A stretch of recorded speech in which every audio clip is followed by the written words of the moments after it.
All right, guys, it's the Angry Ninja Show. Randomizing.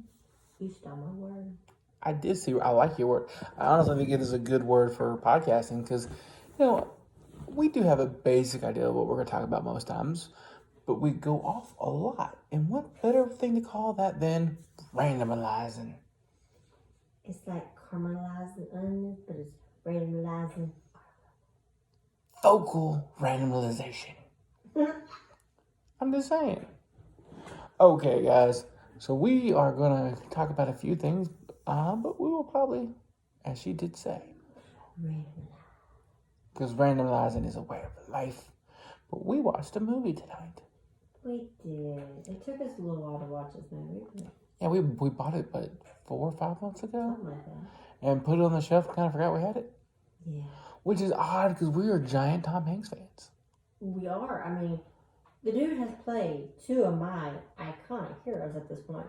Mr. Rogers and Disney. Mr. Walt Disney. And I've never seen the Walt Disney movie. You know that. Don't act shocked. Okay, you're radioing. You know what? You're radioing for once. I am. I'm so proud of you. You radioed. I'm learning, y'all. She learned to radio. She used to. I am really shocked that you haven't, because it's a really good movie. The movie is. I gave me heart. I gave you hearts for the radio talk. See that? But the movie by Walt Disney is in Saving Mr. Banks, which is a story of how Walt Disney, I lost my tongue for a minute. How Walt Disney got the rights and made the Mary Poppins. Yeah. And we went really in depth on this one a couple podcasts ago, so we're not good. But I saw a couple minutes of it, and it looked good. But It's on Disney Plus. Not a sponsor. You know what? The last one we did, we didn't bring up Disney Plus at all. I got one without Disney Plus. Oh my heart's breaking. Yeah, you gotta peel off a little bit of that property. You gotta peel off a little of that property Disney tattoo now. I know. Yeah. You gotta take off a little piece of it. Anyway, but the other one is Mr. Rogers. And it is called A Beautiful Day in the Neighborhood. Which is the perfect title for this movie.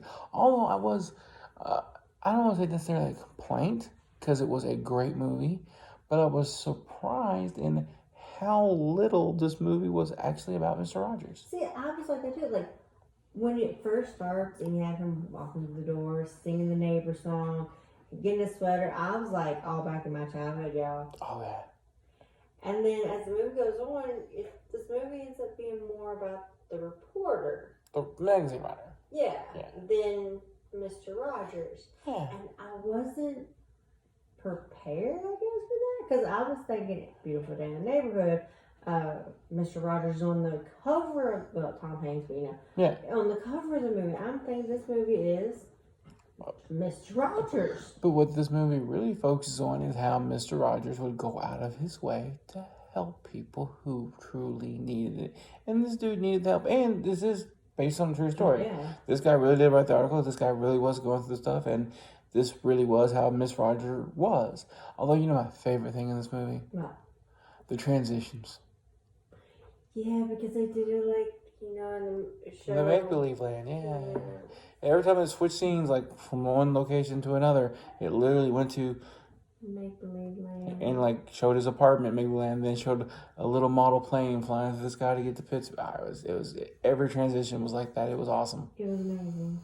It gets you right in the feels. Just that this is my childhood. This is what I sat there on this TV. And learned something that blew your mind. What was that? Oh yeah, I didn't know Mr. Rogers did the puppet. Not all of them, but yeah. They're his special friends. He was actually the one underneath the thing doing the puppets. Especially what they showed him doing Daniel the Tiger. Daniel the Tiger. And King Friday the 13th. Yeah. Which is a great name for a character. I didn't know he was Daniel. No. But he was. He was Daniel. That voice, I would never thought that was Mr. Rogers. And I was like, Mr. Rogers was Daniel. Oh. Yeah, and you learn a lot about Mr. Rogers, and not as much as I thought I was going to learn. Right. And they even had to throw in, I know this was just a throw in, about how he wasn't a Navy SEAL soldier. Yeah, right. Because when we first talked about this movie, I thought I was going to go into how he pretty much made the children's programming. Right. They didn't really get into that at all. They showed like clips of him, Right. but there was no audio behind his moments there. And so I was a little bit shocked about that, and I thought that would have been really, good in the movie, because even though they were focusing more on the magazine writer, I thought that would have been something, but they didn't. They didn't, and literally at this point, it kind of felt like it was, even after he quit the show and came back after 3 years. Like, this seemed like it was more towards the end of the Mr. Rogers run when they did kind of set this. Yeah. He was already the famous Mr. Rogers. That's why he was getting the article written on him, because he was already considered a hero. And he was. I mean, he may not have been that Navy SEAL or whatever, but he helped a bunch of us through some times when we were little. And it was okay to be sad or mad. It was okay to have that imagination. There's nothing wrong with you for, believing in things. And Mr. Rogers walked a bunch of us through that in life. Mm-hmm. And, even though it may sound stupid, he was on TV, but having a grown-up tell you, especially when you're a kid, that it's okay these things are happening. It's okay you're mad, or you're being called weird because you have a great imagination. It made you comfort and almost like he was your friend. Because Mr. Rogers was your friend. And that was the big thing I took away from the show, was one of the things he said, of one of his quotes. I imagine it's in the article, if we can find it. I actually do want to find a copy of that magazine. Mm-hmm. I imagine it's very hard. I'll take a reprint. I don't care. Mm-hmm. It was Esquire magazine with him on the cover. I really want that. I want to read the article and own it, even if it's a reprint. Anyway, sorry, sidetracked. That whenever he was looking at the TV, he wanted the child watching to believe that he was looking right at that child and helping that child in that moment with whatever they needed. Mm-hmm. And when you watch the show, there is all those moments where he's really looking at the screen, and it made you feel that way. Yeah. And it's amazing. And his memory, he remembers everything. It's amazing. So, yes. But I did like the fact that they did make a point to put in there about how he would stop pretty much production for hours and hours for like the Make-A-Wish child or whatever, to make sure that child was comfortable and, actually interact. It wasn't like, here's a picture, let's do this, let's do that, bye. All right, skip through as many as possible. Yeah. It was, I'm going to take my time, I'm going to make sure that you're comfortable, I'm going to try to help you while you're here. Which actually led to one of my favorite jokes in the movie. Yeah. He delayed production 73 minutes, getting this one kid to talk. And they finally had the break with the kid and got the hug and made the kid feel better and all that good stuff. And they went to start shooting again. And then he noticed the magazine writer, author, whatever, the journalist there. And he literally stopped like mid-shoot. And like, Mr. Lloyd, you're here. And he comes out and the director leans over to one of the assistants or producer and goes, we can't fire him, can we? Yeah. No, you can't fire Mr. Rogers. Yeah. And then the subway scene that's in all the previews where everybody in the subway starts singing the neighborhood song. Yeah. That one almost made me cry a little bit. A little bit. A little bit. I like the fact in this movie, though, that the writer at first was literally trying to find a way to tear down Mr. Rogers. Make him not as what he seems. Right. Which, there's something wrong with him. But he couldn't. Mr. Rogers really was that guy. But, and it's going to sound weird, but one of my favorite conversations in this movie wasn't with the reporter and Mr. Rogers. It was with him and his wife. Oh, when he broke down. And he asked his wife, well, is there anything wrong with him? And she goes, sure, he has his temper, he has his days, he has his moments, but he has found his way to work through them, and he tries every day to help someone else, and he writes thousands and thousands of letters every day, and he's done this for years. Yeah. Because that conversation took Mr. Rogers from, he's just this high, greater, better than everybody, and it brought it to a moment where, okay, Mr. Rogers has all those issues like us, but he works so hard, and it's possible for all of us to be that great of a person. And because he asked the wife, how do you live with the saint Mr. Rogers? And she literally tells him, I hate that, because a saint means you can't achieve that. And that's when she goes into that he has these issues, but he works on it, and everybody can do that. And it just gives you that, okay, so as a world of horrible people, maybe we need to go back to the Mr. Rogers, and we all need to strive to be that, work on our issues, and admit we have them. Because we all do. We do. We do. I have anger issues. Let's be honest. I'm a gingy. But honey, you do not have anger issues. I'm making a joke. I'm just saying, you're way past anger. Yeah. You have murderous rage issues. Yeah, I do. And I have, but maybe we should, remember that we all do and do what we need to work through that so we can be that better person and make the world a better place, because the world is kind of crappy. It is kind of crappy. Hopefully it gets better.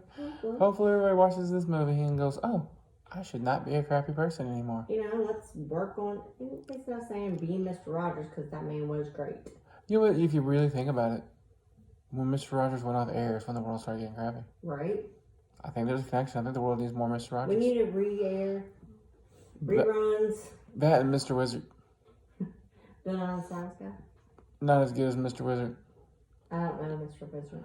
Mr. Wizard, I'm gonna have to find it. It was an old, I do believe it was on Nickelodeon. Okay.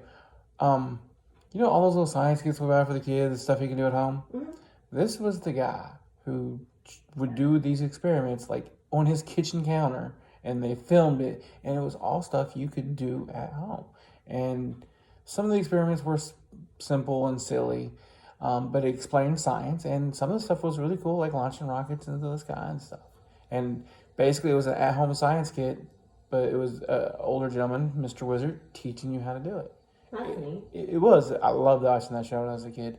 I even tried the ice cube one, and it worked. What ice cube?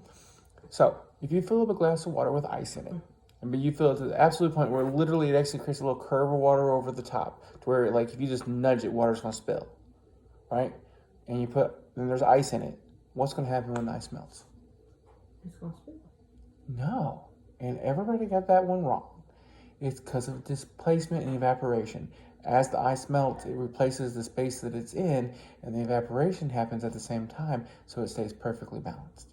Okay. Right? I learned that when I was like 9. I just think we need to go back to that then. Now, there is a very important key, though. You can't have the ice poking out of the water, because if the ice is poking out of the water, then it will spill. Yeah, because It's not displacing itself at that point. It's extra. Yeah. So if you try to do it with your niece, it'd be so extra. Yeah. But yeah, so we watched that movie. And it was amazing. I love that movie. And then we watched, well, I didn't watch all of it. I watched 1 or 2 scenes that made me question 80s music yet again. And that was... The Croods 2, The New Age. Yes. We won't discuss what we paid to watch that movie at home. But it was cheaper than a theater ticket. And Lord knows you could watch as many times as you wanted for 48 hours. That's the kid. Oh, wow. I think you put it on repeat, which I didn't even know you could do with that service. I don't know. All I know is I heard that movie so many times.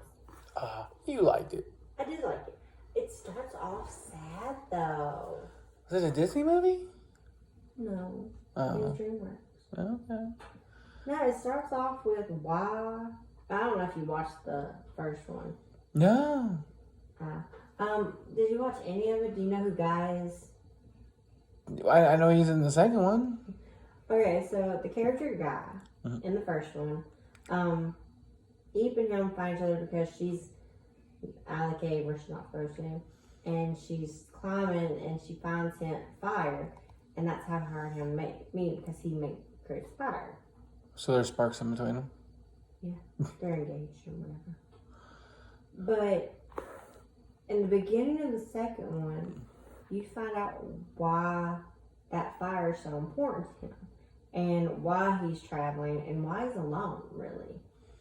Because he was looking for his family. I caught that from a little bit. Well, no. He's searching for tomorrow. Right, but that's really where his family is, isn't it? No.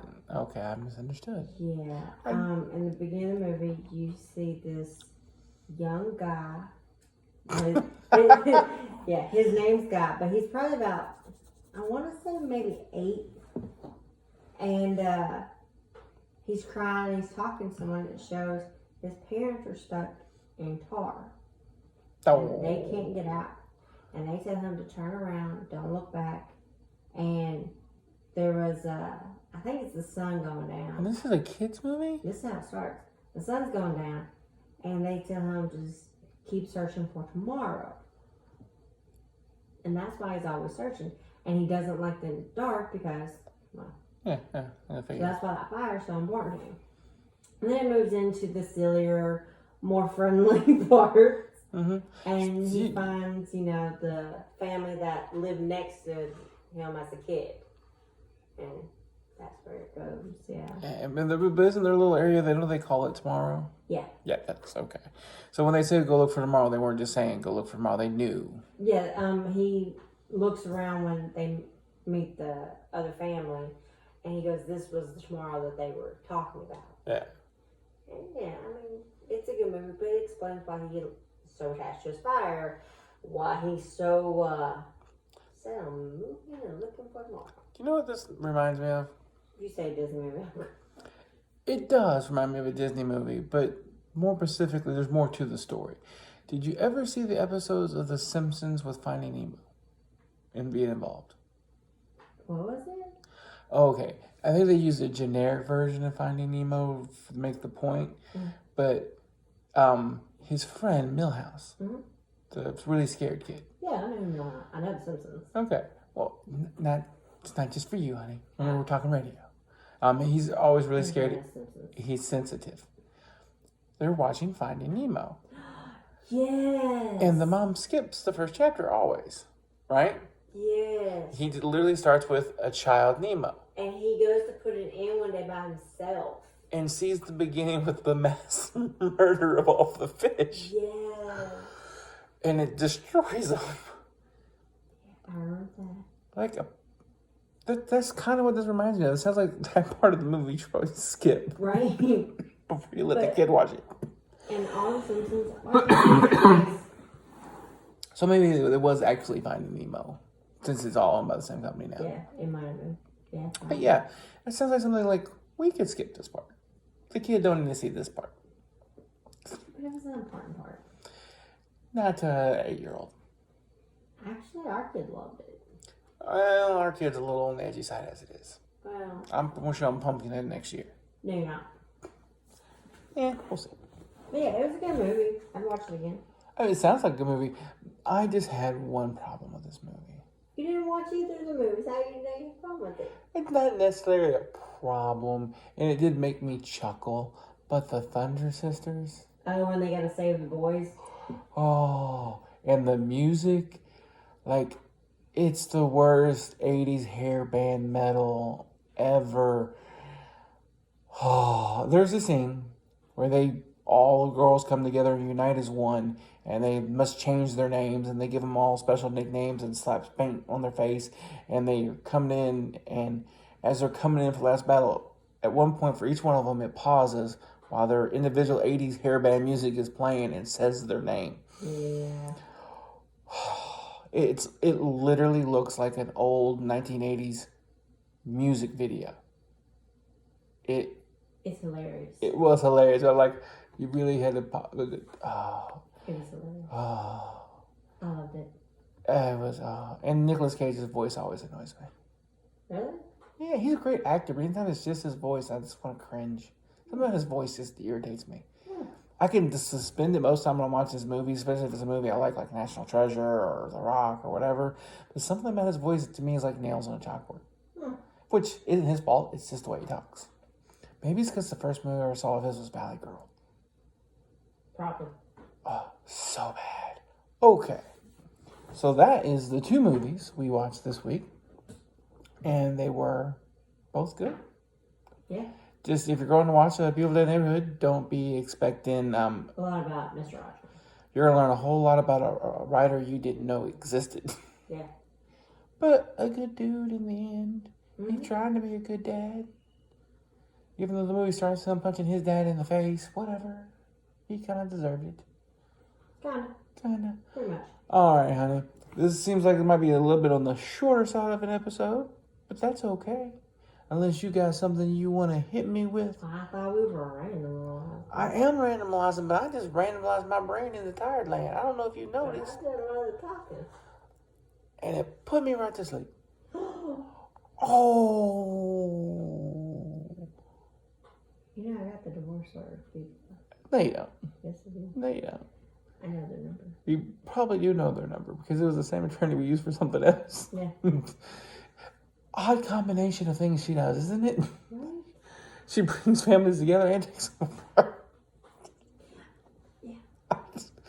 What's your specialty? Family services and divorce. What?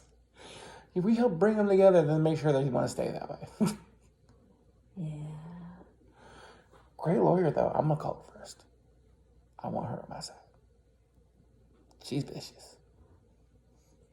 They know my family does. They think I'm part of the family. We're going to divorce. Whatever. No, I wouldn't divorce you. I love you too much. Oh, I love you too. Look, I went all sweet with it. Yeah, she wants something.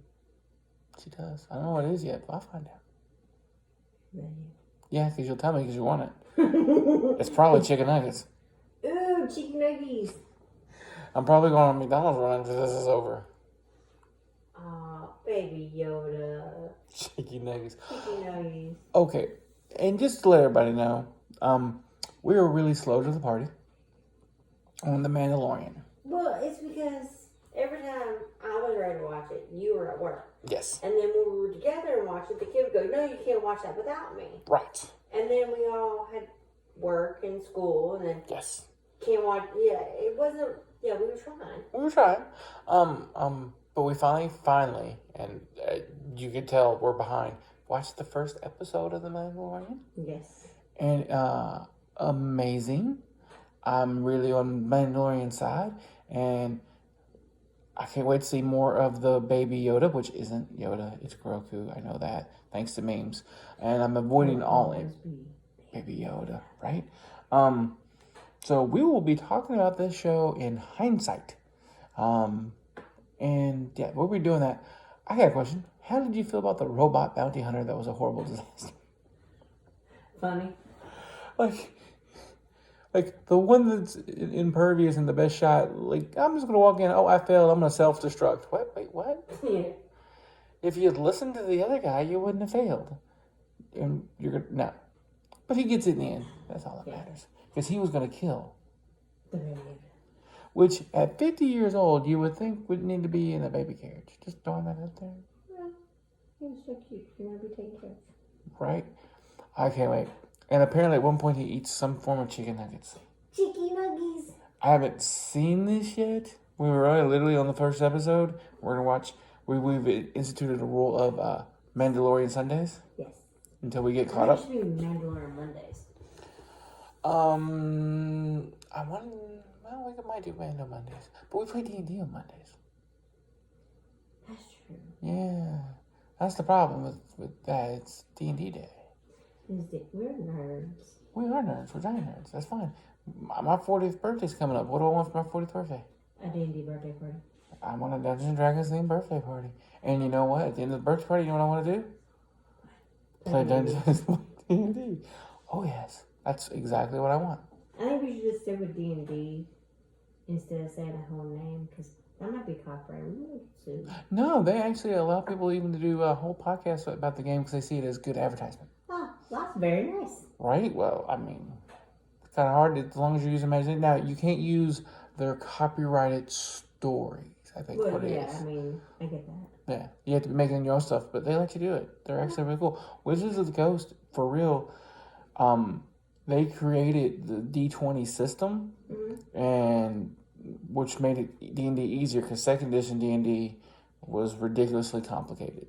And they created a D20 modern system. And rather than saying nobody else can use this, they put it out for free. I mean, it was kind of hard to stop it, but they even allowed it to be printed in other books that was not owned by Wizards of the Coast. Like, anybody can use this, we don't care. That's nice.